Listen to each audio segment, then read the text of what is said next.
જે આર્યભટ્ટ નામનું છે, આપણે જે કીધું મેં કે પહેલાના જે ખગોળશાસ્ત્રી આર્યભટ્ટ હતા એના નામ પરથી તેનું નામ રાખવામાં આવ્યું હતું. અને આ જે આપણા ઈસરોએ તો બનાવ્યો હતો, પરંતુ રશિયા દ્વારા લોન્ચ થયો હતો, કેમ કે આપણી પાસે એ વખતે ટેકનિક જ નથી. અને બીજા નંબરમાં આપણું છે રોહિણી 1 છે, જે 1980માં આપણે જે SLV-3નું મોડલ કહે છે એના થ્રુ આપણે ઈસરોએ બનાવેલો પણ છે અને આપણે પોતે જ લોન્ચ કરેલો છે. એટલે પહેલો સેટેલાઇટ છે જે આપણે લોન્ચ કરેલો અવકાશમાં ગયેલો છે. એના લીધે આપણને દુનિયાભરમાં 7મું સ્થાન મળેલું છે. આ રહ્યું આપણે કહી શકીએ તો GSLV-FP3 અને GSLV-FP2, જેને આપણું ફૂલ ફોર્મ કહી શકીએ તો યુએસ ઇકોનોમિક સેટેલાઇટ લોન્ચ કહી શકીએ. અને આજે આપણે ચંદ્રયાન-2 અને ચંદ્રયાન-3 લોન્ચ થયા હતા તે આના થ્રુ થયા હતા. અને આપણું જે future space mission, human space mission કહીએ કે ગગનયાન છે, તો એ GSLV-FP3 દ્વારા જવાનું છે. આ રહ્યું આપણે જોઈએ તો polar satellite launch mission PSLV, જે મેં આગળથી આપણું મંગળયાન આના થ્રુ ગયું હતું. અને 1997માં એને 104 સેટેલાઇટ એક સાથે મૂક્યા હતા અવકાશમાં.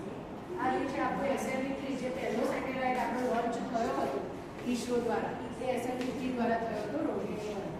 આ છે ઓગમેન્ટેડ સેટેલાઇટ લોન્ચ વ્હીકલ. અને આ જે છે ILT-3, જેને રીયુઝેબલ લોન્ચ વ્હીકલ કહી શકીએ. આપણે તેનો ફરીથી ઉપયોગ કરી શકીએ છીએ. આ છે આપણે ઇન્ડિયાનું સ્પેસ શિપ આપ્યું છે, જે આપણે મેં કીધું કે ફ્યુચર સ્પેસ મિશન છે, આપણું ગગનયાન છે. તો એના થ્રુ આનો ઉપયોગ થશે. જે આપણે એસ્ટ્રોનોટ પહેલી વાર સ્પેસમાં જવાના છે, તો એ આમાં જશે અને ત્યાં માત્ર 7 થી 8 દિવસ સુધી ત્યાં રોકાઈ શકશે. આ રહ્યું છે આપણું આદિત્ય L1, જે સૂર્ય મિશન કહેવામાં આવે છે અને હજુ પણ આપણને ડેટા મોકલી રહ્યું છે. આ છે આપણું ચંદ્રયાન-2, જે 2019માં લોન્ચ થયું હતું. અને આના જે 2 ભાગો આવે છે, વિક્રમ લેન્ડર અને રોવર, જે તમે અહીંયા ઉપર જોઈ શકો છો કે વિક્રમ લેન્ડર આપ્યું છે. અને આ વિક્રમ લેન્ડર જ્યારે 2019માં મૂનની સપાટી પર ઉતર્યું હતું ત્યારે એ નિષ્ક્રિય થઈ ગયું હતું, કેમ કે એનો ઈસરો સાથેનો સંપર્ક જે હતો એ તૂટી ગયો હતો. અને આ જે છે એ સંપર્ક તૂટી ગયો હતો, એ રોવરને પણ ઉતારવાનું કામ ઉતારી ના શક્યું. એટલે 2019માં નિષ્ફળ રહ્યું હતું. પરંતુ ચંદ્રયાન-3 જ્યારે લોન્ચ થયું ત્યારે આ વિક્રમ લેન્ડર અને રોવર સક્સેસ રહ્યા.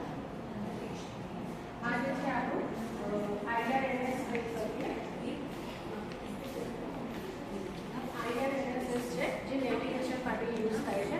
આ આપણું જે ગગન, જે આપણે GPS ડેટા આપણને જે ગૂગલ માટે આપણને જે ડેટા મોકલે છે, આ એના માટેનું છે.